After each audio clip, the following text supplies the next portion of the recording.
Welcome back to another episode of Rock Boys Football. The Clemson Tigers continue the traction on the recruiting trail, specifically in this 2025 class, obviously landing four-star running back Gideon Davidson yesterday.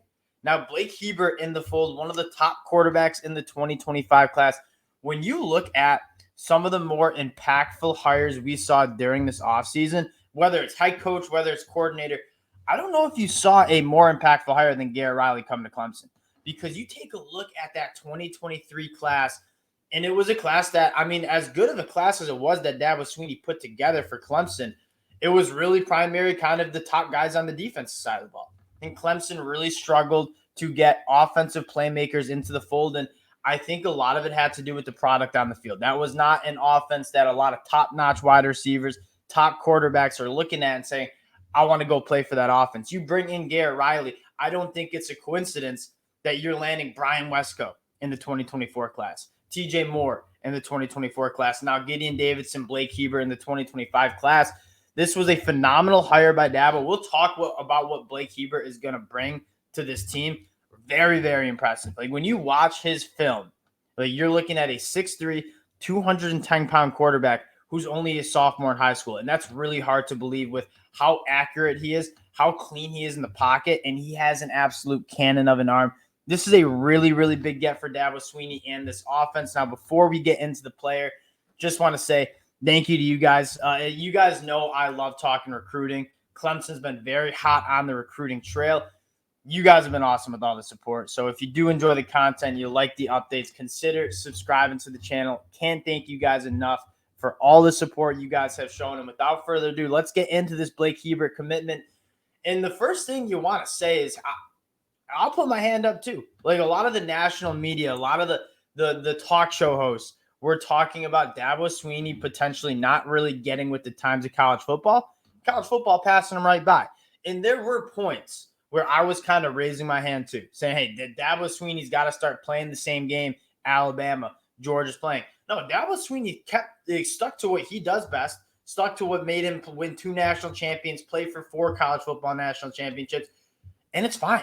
Like, it really does look like Clemson is right back on track. They're acquiring talent. This team looks great heading into 2023. So I think a lot of people probably wrong to write Dabo Swinney off so quickly, including myself, because it looks like the Clemson Tigers are right back on track. Now, Blake Hebert, I want to talk about him and the importance of getting him locked up early. One, when Clemson gets guys committed, they normally sign on National Signing Day.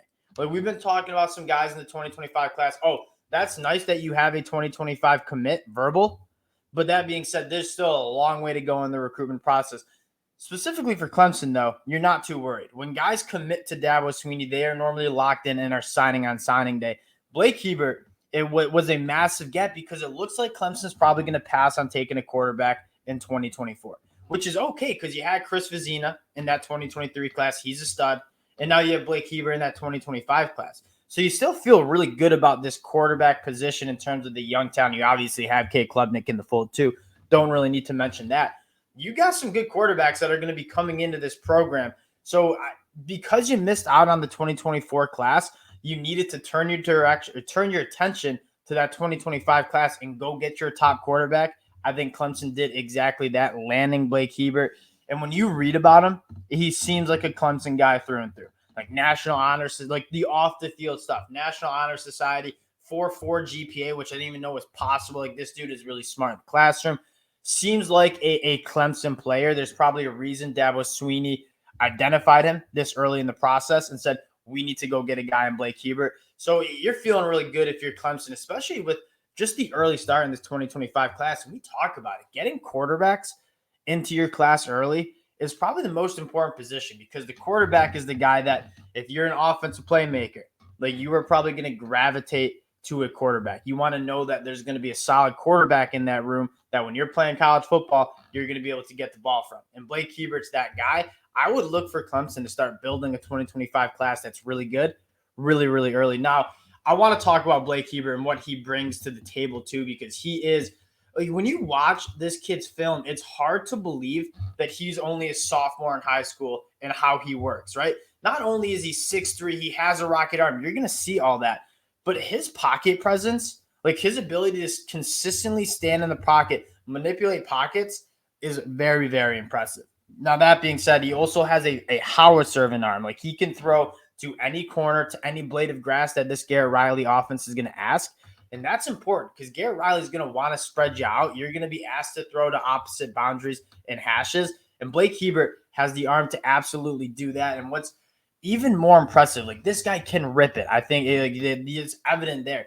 He also, like, here's your pocket presence, right? Stays in the pocket. A lot of quarterbacks would want to go run. He can rip it when he needs to rip it. But he also can layer his throws too with a lot of touch as well. So it's, for me, like, I don't understand why he's not one of the top quarterbacks in the class, because you're watching him. But I'm not going to pretend like I'm an elite high school talent evaluator.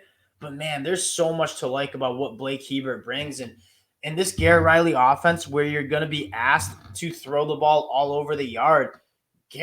Blake Hebert certainly has that kind of arm, and he's also a really good athlete. When you watch Garrett Riley's offense at TCU, like they put some responsibility for the quarterback to make a play with his feet if they need to. And you're going to see right here, like he's 6'3", 210 pounds, and he can move. Like he's got some good long speed. He's also really hard to bring down. He has a big body, so you're a little less worried about the durability. Like a guy like Cade Klubnik can move. You're a little worried about his durability because he's not that big, although they put on some weight, which I really like. Man, when you watch Blake Hebert, like there's so much to like about what he brings to the table. You're going to see him use his athleticism one more time, which I want to stress.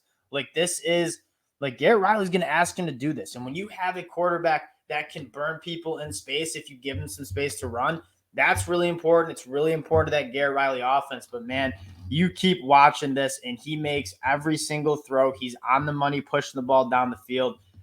There's lots to like about what Blake Hebert has to bring to the table. And for Clemson fans in general, you have to be really excited about what this 2024 class is going to look like, right? You're sitting at the number 8 class in the country in 2024 with only 11 commitments, still in it for some top guys. KJ Bolden, a top 10 national safety, strongly considering Clemson. Mike Matthews, a top 10 national wide receiver, 5-star blue chipper, considering Clemson was on campus for that big official visit weekend early June. I don't think it's slowing down anytime soon. And you see normally sometimes Clemson get a slow start on classes because they don't offer guys when they're freshmen in high school. They offer you what? Blake Hebert just got his offer to Clemson June 1st of this year because he's in the 2025 class. I think a couple things. One, if this Clemson offense can be as good as I think it can be with guys like Cade Klubnik, Antonio Williams, Adam Randall, Will Shipley, coached by Garrett Riley, I think you're going to see some players say, hey, I'm going to take another look at Clemson. Clemson used to be wide receiver U at a time. Or you think about all those legendary, like truly some of the best wide receivers in the NFL went to Clemson, and that's kind of faded. I think with this Garrett Riley offense, if you start looking better, I mean, how bad it looked the last 2 years. I'm not even a Clemson fan, and I would have been like, I remember, I watched a lot of ACC football, just being frustrated with how that offense was running. If you get an explosive offense in 2023, I think you could have a very strong finish to the 2024 class, and then kicking off a 2025 class that I think could be really, truly special with the offensive talent that they're going to be able to bring in. Hand up, probably wrong about Dabo Swinney. It does not look like college football has passed him by.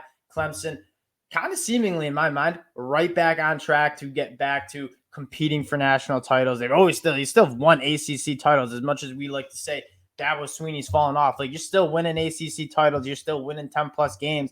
You want to get back to going undefeated, competing for college football national titles.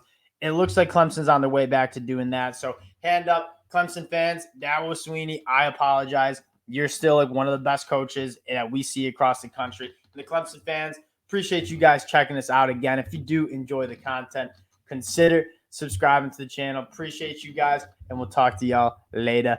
Peace.